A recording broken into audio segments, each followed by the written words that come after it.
말씀을 통해서 십자가 위에서의 일곱 말씀과 구원 성취, 십자가 위에서의 일곱 말씀과 구원 성취라는 제목으로 은혜를 나누고자 합니다.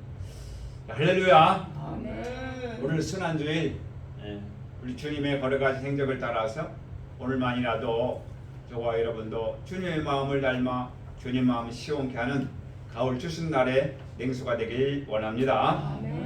당시 유대 사회는, 당시 예수님 계실 때 유대 사회는 로마 제국의 식민지 통치 아래 있었고, 십자가형은 가장 잔혹하고 수치스러운 하형 방식이었어요.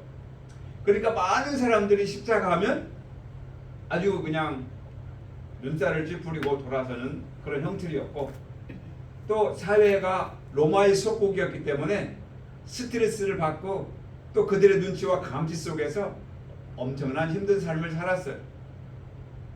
근데 주님은 이제 저와 여러분을 위해서 십자가에 죽으신 날이 오늘 금요일인 줄 믿습니다. 아멘. 십자가는 단순한 죽음이 아니라 좀 심한 말로 저주와 버림의 상징이었어요.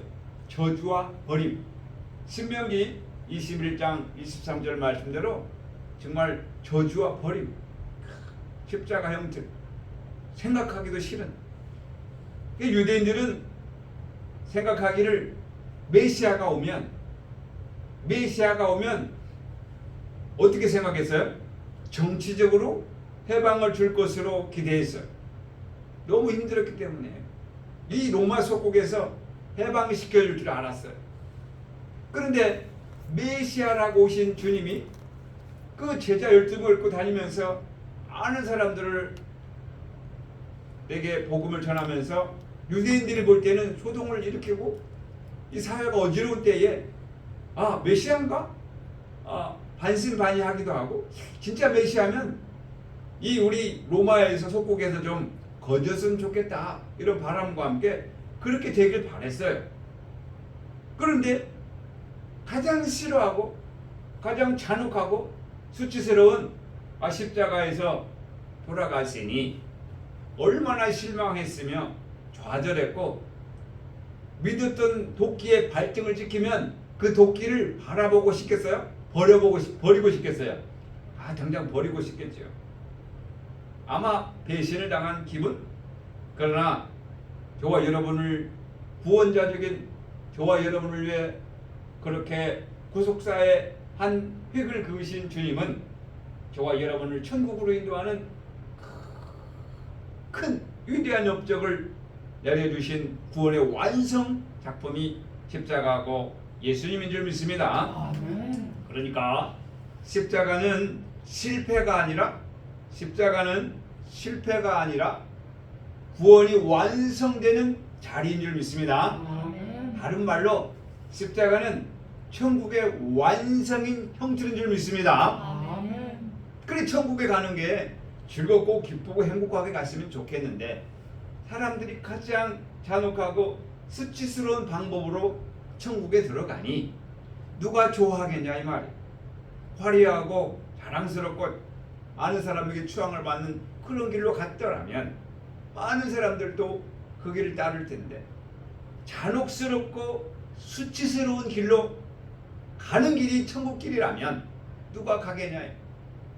이게 불편한 진실이지만 십자가를 통하지 않고는 천국에 갈 수 없는 줄 믿습니다. 아멘. 왜냐하면 그 사람의 생각할 때는 잔혹하고 수치스러운 길이지만 하나님 입장에서는 그 길을 통해야만 죄를 사하고 용서함 받아서 정결하고 거룩함으로 평안의 안식처에 들어갈 수 있기 때문입니다. 아멘. 그래, 로마서 8장 34절에 보면 죽으실 뿐 아니라 다시 살아나신 이는 그리스도 예수니 우리를 위하여 간구하시는 자시니라.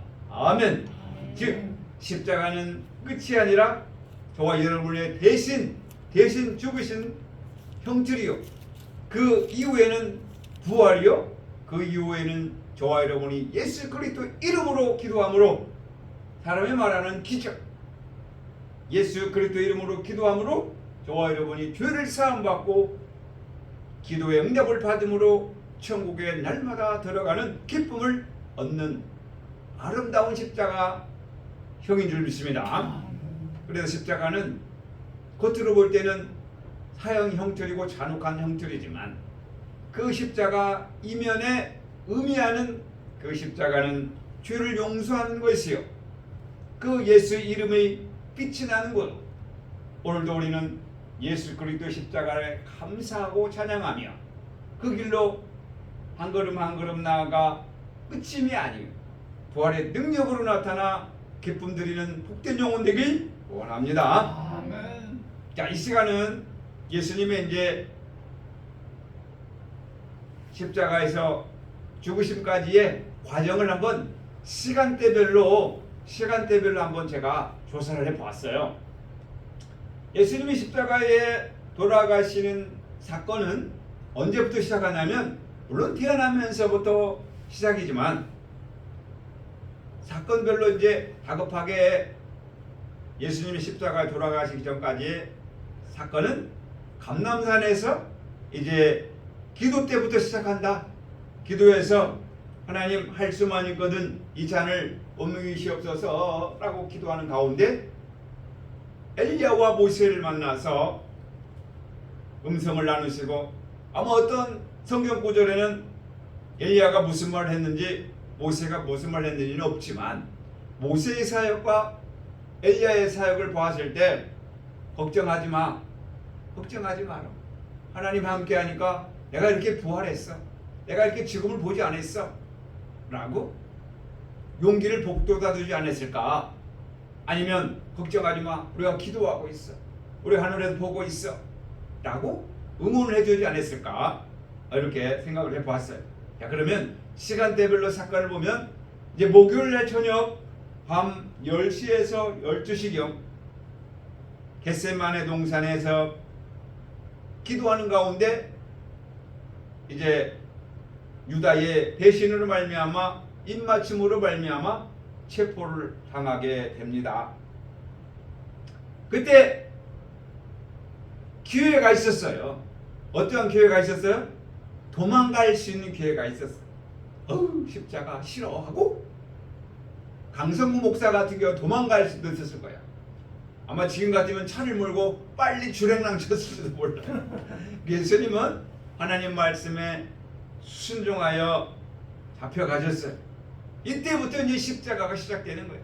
그 십자가는 목요일 저녁 잡히시는 시간부터 곤욕이 시작되는 거예요. 자, 그리고 이제 자정 금요일날 새벽 1시쯤에 잡혀가서 어디로 갔나? 대제사장 안나스의 집에 들어가서, 광장에 들어가서 신문을 받게 됩니다. 요한복음 18장 12절에서 24절의 내용을 자세히 언급하고 있는데요. 대제사장 안나스 앞에서, 이건 공식적인 재판도 아니에요, 심판도 아니에요. 비공식적으로 갑자기 사람들이 웅성웅성 모여가지고 비공식적으로 심판을 받는 거예요. 이미 결론은 나와 있어요. 뭐라고? 이미 예수님을 죽이기로 결론이 나와 있어요. 아마 요즘에도 그런 심판이, 아마 법정이 다소 있지 않을까 생각을 하는데, 이미 죽이기로 결론 낸 상태에서 안나스 광장의 대제사장 앞에서 비공개 신문을 하게 됩니다. 이거는 합법적인 게 아니, 불법적인 거예요. 이걸 재판이라고 할 수가 없어요. 그렇지만 주님은 그 길을 순종하며 달려갔다는 것에 대해서 참으로 본받을 점이 여러분에게 시사합니다. 자, 그 다음에 새벽 1시부터 3시까지 이제 가야바와 공의 심판을 받게 됩니다. 왜요? 마태복음 26장에 보면은 57절에서 68절에 보면 증인이 나타나게 되면 그 증인이 뭔 죄를 잘못했다는 증인이 있어야 될까요? 증인. 그죠? 죄인에 대해서 그 거짓 증인이 등장하는 거죠. 거짓 증인이 나타났을 때 예수는 또 기회가 있었어요. 무슨 소리야? 나 그런 적이 없어. 너 증거 대봐. 왜? 나 봤어. 너 나 알아? 뭐 이렇게 할 수도 있었을 거예요. 근데 그때 거짓 증인 누구? 이름은 안 나왔어. 거짓 증문 증인이 나왔을 때도 주님은 아무 말씀하지 않았어.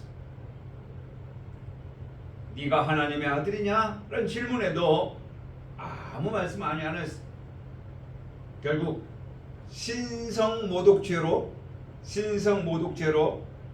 죄를 정하게 됩니다. 동시에 그 시간에는 베드로 사건도 있어요. 베드로가 새벽에 불을 쬐다가 한 번도 아니고 두 번도 아니고 세 번씩이나 이제 예수님을 부인하는 걸로 누가복음 22장 54절부터 잘 나와 있어요. 베드로까지 이제 부인을 하게 되는 거예요. 아니 충성파 베드로가 감람산에서 말고의 귀까지 잘난 열심당이 정작 한 여인의 목소리에는 넘어가고 말았다는 거예요.